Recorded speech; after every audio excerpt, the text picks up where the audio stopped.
प्रदेश और छत्तीसगढ़ में सीएम का नाम फाइनल होना बाकी है। दावेदार कई हैं, दावेदारों की दावेदारी भी मजबूत है, लेकिन आखिरी नाम पर मुहर लगना बाकी है। सीएम को लेकर तीनों राज्यों में सस्पेंस ऐसा है कि राजनीति में रुचि रखने वाले देश के हर नौजवान और वयस्कों की जुबान पर इसी मुद्दे को लेकर चर्चा है।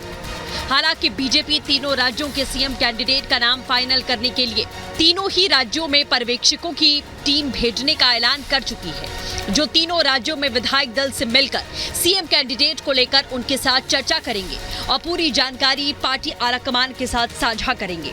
लेकिन दिक्कत यह है कि कई दावेदारों के नाम पर विधायकों के साथ चर्चा करना और फिर उसकी पूरी रिपोर्ट आलाकमान को देना इतना आसान नहीं होता।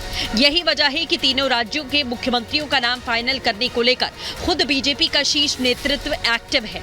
पार्टी की तरफ से पर्यवेक्षकों के ऐलान के बाद से गहमा-गहमी तेज है।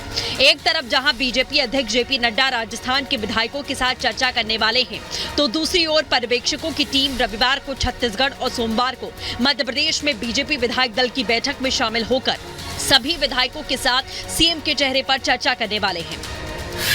3 राज्यों में होगा नया प्रयोग, बनेगा 24 जीत का प्रबल योग।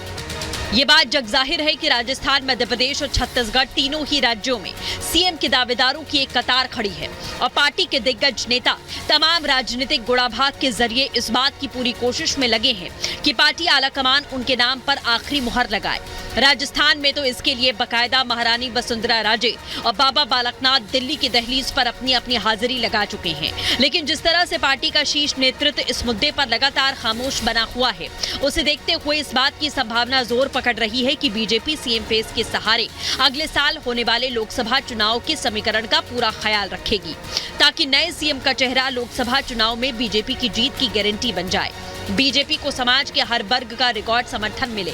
पार्टी के वरिष्ठ नेताओं की बातें भी यही इशारा देती नजर आ रही हैं। सोमवार को वहाँ विधायक दल की मीटिंग रखी गई है और मुझे दायित्व है तो मैं वहाँ जाऊँगा और मेरी आशा है जैसे हरियाणा, जैसे भारतीय जनता पार्टी के किसी भी प्रदेश के अंदर सर्वसम्मति से जो भी फैसले होते हैं तो सर्वसम्मति से फैसले होंगे। हालांकि राजस्थान में सीएम की रेस में हार जीत का फैसला इतना आसान नहीं होने वाला, क्योंकि एक तरफ जहां दिल्ली दरबार से निकलते वक्त वसुंधरा राजे चेहरे पर मुस्कान समेट कर ले गईं, तो दूसरी तरफ बाबा बालकनाथ दिल्ली के दौरे के बाद खुद को सीएम की रेस से बाहर बता रहे हैं। राजस्थान में सीएम पद को लेकर इतना सस्पेंस बढ़ चुका है कि अब पूर्व सीएम अशोक गहलोत भी इसमें दिलचस्पी दिखाने खुद को रोक नहीं पाए। हालांकि गलत समय पर गलत चर्चा छेड़कर उन्होंने खुद ही बीजेपी को बोलने का मौका दे दिया। और अब बात